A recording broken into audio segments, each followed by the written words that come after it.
In this video today, I'm going to show you how you can set up multiple instruments with your Roland GOLIVECAST and also increase the overall audio production. If that's something you're interested in, stay tuned.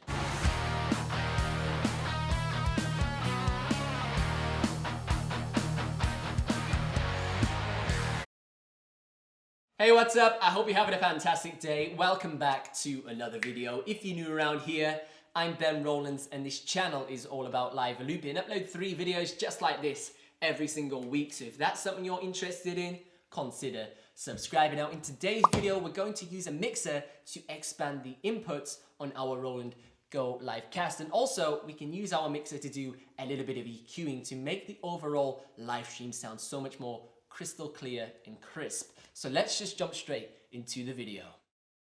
So what we are going to do is we are going to run a mixer into the Roland GOLIVECAST. So instead of just having 2 inputs, we're going to have way more inputs, that basically as many inputs as your mixer can provide. We can run all of those into the Roland GOLIVECAST. So if you want to run keyboards, drum pads, different types of things, if you maybe got like a band live stream, or you're just a multi-instrumentalist that plays everything, you can plug it all in, preset it up, and then you can play them all during your live stream instead of having to unplug things, plug things in and be like, oh, back in 2 seconds, I'm just going to switch instruments. So there's a few things you're going to need to complement your mixer, and they are some XLR cables. Now today I'm going to be running 2 XLR cables, one for my microphone and one for the output for sending the audio from the mixer to the Roland GOLIVECAST. Now there's a variety of ways we can input the audio into the Roland GOLIVECAST. In fact, there's 3 that I'm going to tell you about in today's video. Now the first one is just a standard aux cable. I can guarantee you've probably got one of these lying around in your car, something like that in the house. So you're going to take the aux cable and then you're going to get a TRS sort of adapter. So it's going to turn it into a guitar jack sort of output shape. And then we can plug this into our mixer output and then straight into our Roland GOLIVECAST and then set the gain, and then we're ready to roll.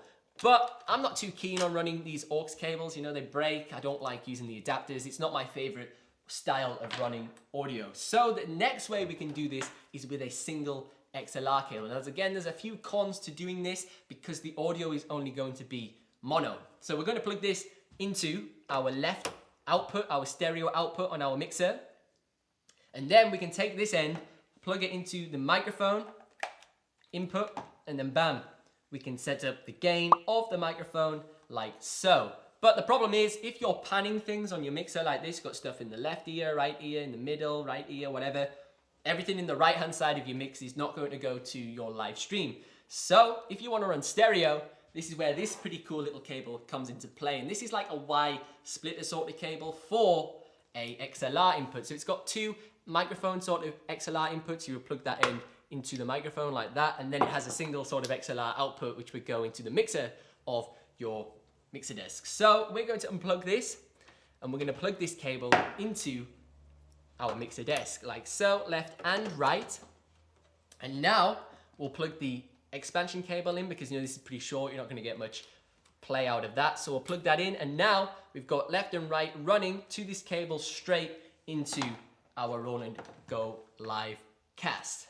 So one final piece of advice for setting this up is, because we're outputting via the stereo output, everything we do with this stereo fader is going to determine how loud the audio going into the Roland GOLIVECAST is. Now, personally, I like to turn everything right down so it's all bare minimum, you can't hear anything at all, and then I like to start setting my levels. This one ensures there's no feedback that's going to hurt my ears. So what I like to do is I like to set my stereo to 0, so it's just the fader is at 0, and then I like to set my gain with the Roland GOLIVECAST dial over here. Now again, if it's sending too hot of a signal, just dial it back a little bit, but I like to use the higher quality output and preamp of the mixer to then go into the Roland GOLIVECAST, because if we send in a weak signal from the mixer and then we're cranking up our Roland GOLIVECAST to sort of counteract that, we're going to introduce quite a lot of unwanted white noise into our live stream, and it's just going to degrade the overall audio quality. So utilize the fact your mixer has got more power on the preamps than the little Roland GOLIVECAST and find that perfect balance between the 2. So if you want to learn more about how to use your Roland GOLIVECAST, be sure to subscribe to the channel and also drop this video a like. I've got a load more tutorials planned on the way here, so if you don't want to miss them, turn that notification bell to on so you get notified when I upload those videos. But as always, I've been Ben Rollins. Thank you so much for watching, and I will see you in the next one.